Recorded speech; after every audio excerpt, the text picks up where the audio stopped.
MEI equals MEF. Does that make sense to everyone here? Okay, and how do you start all collision problems, Christine? You have to determine whether it's inelastic or elastic, right? Okay, that's true. Conceptually, that's good. How did you start the quiz, Tyler? PI is PF. Is PI equals PF always true? Careful. It is always true. It's this one that's not always true. Because for an inelastic collision, which is what you're thinking of, that's what's coming into your mind. For an inelastic collision, this isn't true. Because energy is not conserved. But for any type of collision, this is true. PI is always PF. Okay? So now I can start filling stuff in. I have the momentum of the softball plus the momentum of the box is going to equal the momentum total because it's inelastic. Right? Now, why did I just say it was inelastic, Andrew? Because it's going in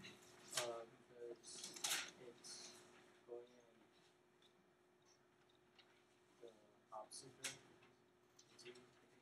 Opposite direction. So if you throw a softball and there's a hole inside of this box, Andrew, what's the softball going to do? Is it going to blow out the backside of the box? Do you think you could throw a softball fast enough to blow through a cardboard box? Yeah, I don't know if I could. That'd be pretty tough. Okay, or we're going to say there's a whole bunch of cardboard in here. So I'm telling you, you can't. So then what kind of a collision is this, Daniel? Yeah, it's an inelastic collision. That's why I wrote it like this. And then what is the momentum of the box before the softball hits it, Ryan? What is the momentum of this box when it's hanging here?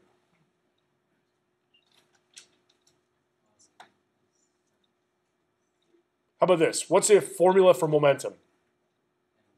MV. What is the velocity of a box hanging there? So guess what the momentum is?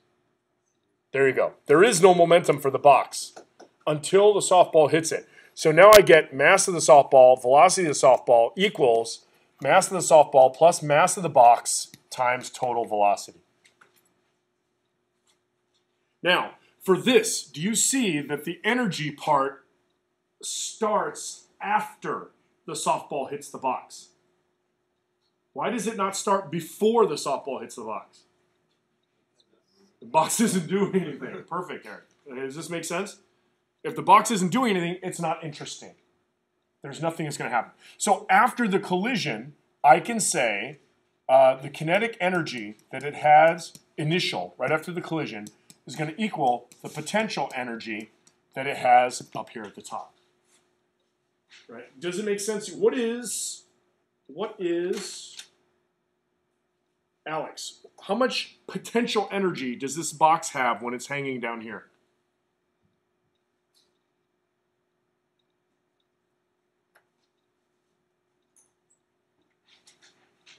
Assuming the strings don't break, can that box fall down? No. So how much potential energy of gravity does it have? 0, right? Does everybody understand that? Okay, Jake, how much kinetic energy does this box have at the top? Oh, there's Jake. Sorry, I have my glasses on. I confused Fong with Jake, sorry. Because they're both, wait, no, you're wearing, okay. Something, sorry. Yeah, it's the pointy hair, that's what it is. Sure. How much kinetic energy does this box have at the top? Okay, you don't need your notes. Think about this. Think about a swing. Yes. Have you ever been on a swing? Yes. When you're at the top of your swing, how fast are you going?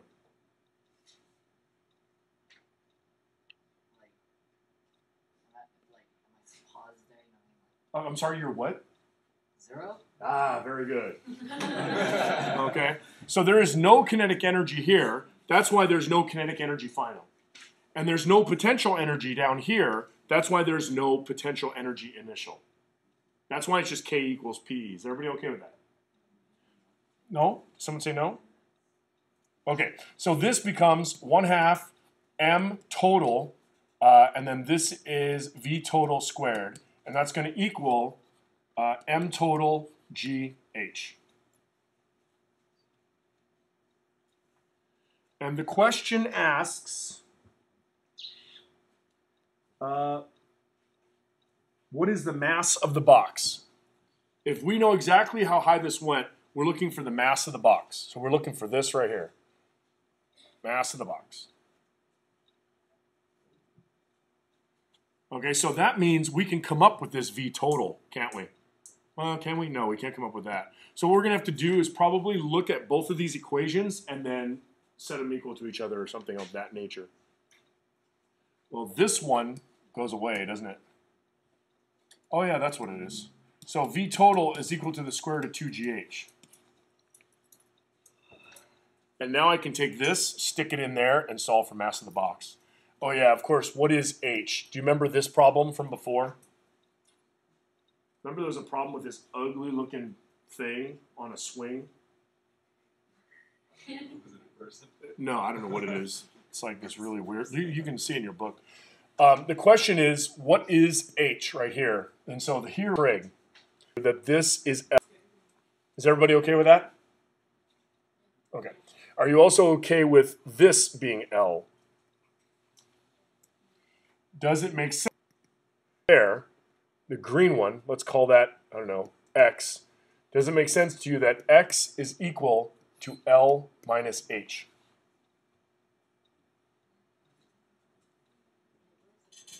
Because x plus h equals L. Right here? Because that's how high the box went up, right? And do you see that this x is also equal to L cos theta?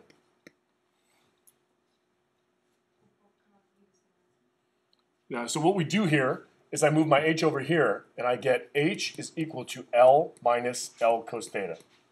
Or h is equal to L times 1 minus cos theta. Okay, so my v becomes, my vt becomes the square root of 2gl times 1 minus cos theta. And now I can go over here and solve this, right? I can say, solve this for, so first I'm going to take vt and divide it from both sides, and then I'm going to subtract ms. It is recording. So we have MB is equal, because that's going to get rid of this, it's going to equal MS VS over VT minus MS. And then this, oops, just kidding, this plugs into there. So I get the mass of the box is equal to MS VS over the square root of 2GL times 1 minus cos theta minus the mass of the softball.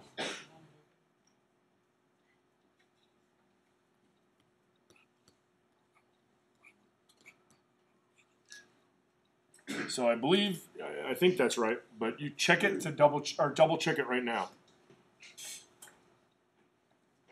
Okay, so yeah, I guess my mistake there. So